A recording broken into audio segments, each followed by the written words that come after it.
This is Jordan Tower with JT News. Make sure you smash that like button, smash that subscribe, and let's get right into the news. All right, so we got Rick Ross being ungrateful. We talked about this yesterday. Riding around listening to the Kendrick Lamar Like That diss. It's just like, bro. The amount of times that Drake has come in and boosted Rick Ross up. I couldn't say save his career, but boosted him up and Meek Mill. It's like the same type of situation. Now, Rick Ross, let's see. He was hot before Meek Mill. I'm sorry, Rick Ross was hot before Drake. No Diddy. And Rick Ross had a slump in 2009 and 10. 100%. Okay, there was a slump there. He didn't know what to do. A lot of people didn't know what to do around that time because, like, you know, 2008, 9, and 10, the internet really shifted to everything online. You know, like, meaning no more DVDs, no more this. The structure was changing. You know, World Star, everything, you know. So, around this time, this is when Drake arrives. Now, let me see one thing, because let me see if Rick Ross really helped Drake in the beginning at all, because there was that first Drake tape. I forget if Rick Ross is on that or not. I don't know if he was. And if he was on it, right? Because I'm going to tell you something. DJ Khaled did not believe in Drake in the beginning. I mean, I know that for a fact, okay? I was around, okay? And I told him about Drake in 2008 because I knew about Drake from Canada, and then I saw that first tape he had with him with a peacoat before So Far Gone, and I said, this guy Drake, you should get Ace Hood to do something with Drake, you know, because like Lil Wayne's gonna start pushing him. Well, he didn't agree with that. He said, nah. Guess what? He was on Drake's nuts. No Diddy. Like 2 years later. Anyway, So Far Gone. Do I see Rick Ross on this? No, I see Lil Wayne, Trey Songz. We already know Lil Wayne would be on it. I think Jeezy was on it. Bun B, of course. I don't see Rick Ross on this one. So yeah, really, honestly, he only started messing with Drake when Drake got hot, and he benefited from it. So it's like, Rick Ross, nah, bro, because he was too focused on. There was an original Maybach music group that didn't work, you know, and then he had to redo it with like Meek and Wale, Omarion, and it worked. Rick Ross is ungrateful, bro. Like, just certain things you just leave alone. Now, if he's going to war with Meek or something, I can understand you taking Meek's side, you know, like at that time in 2015, 16, 17. But, bro, at this point, it's like, why are you, what, because he invited though I can only see Drake inviting Rick Ross's ex to the show because something else happened behind the scenes. I don't think Drake's going out of his way to, you know, disturb somebody's peace, you know? Drake responds, says, they rather go to war with me than admit they are their own worst enemy.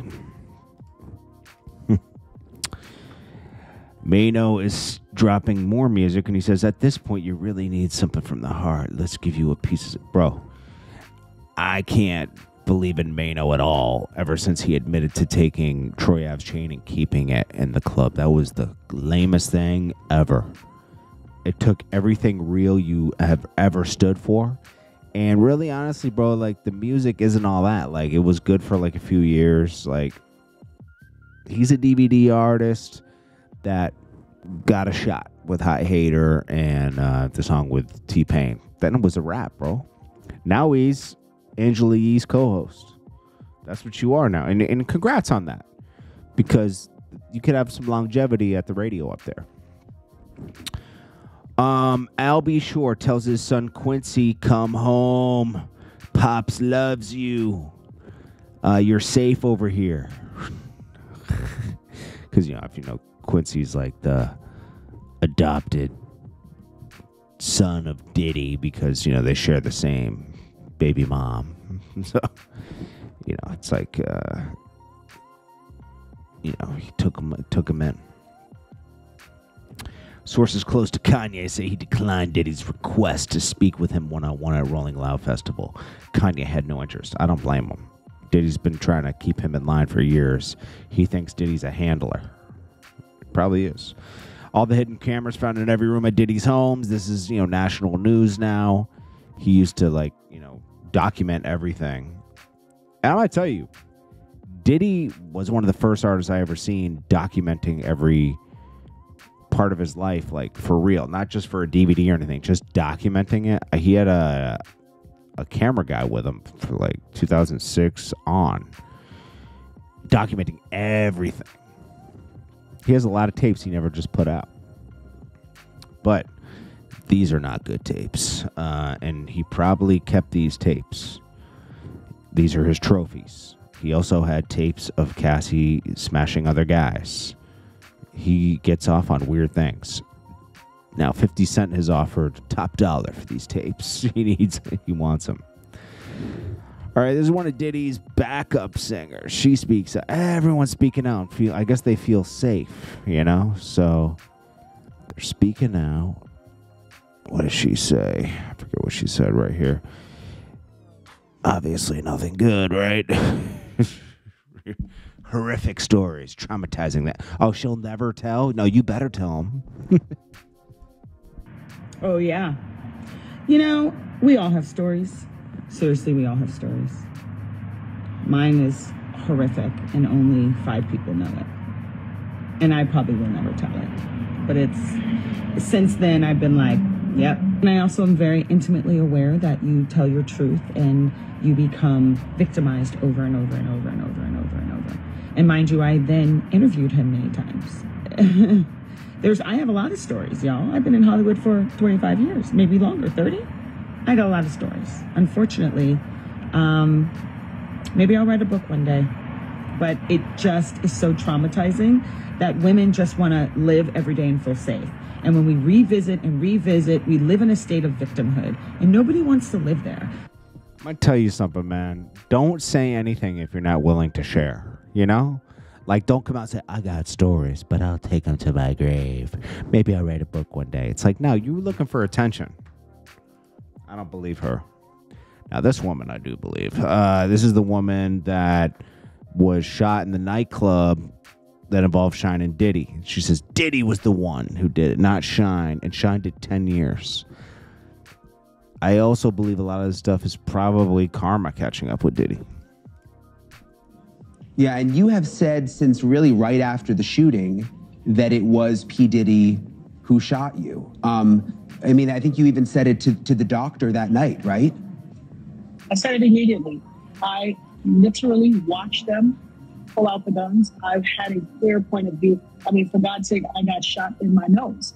I was facing them directly. I watched everything occur and have described it, vehemently to all parties involved. I think in our society, we have respectability politics. There are people who want to be adjacent to power or celebrity or money, and there's a hierarchy of respectability. Yeah, I believe her. And J-Lo was there that night. She should speak out too.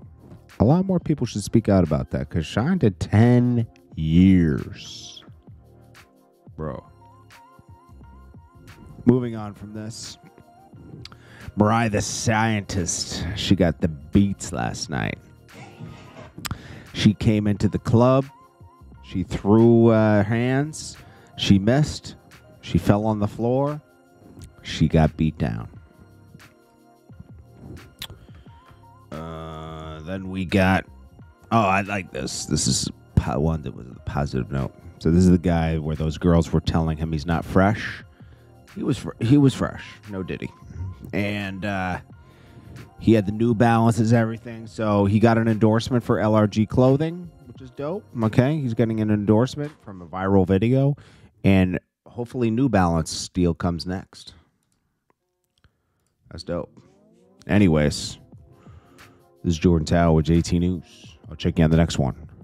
Peace. Oh, yeah, smash that like button.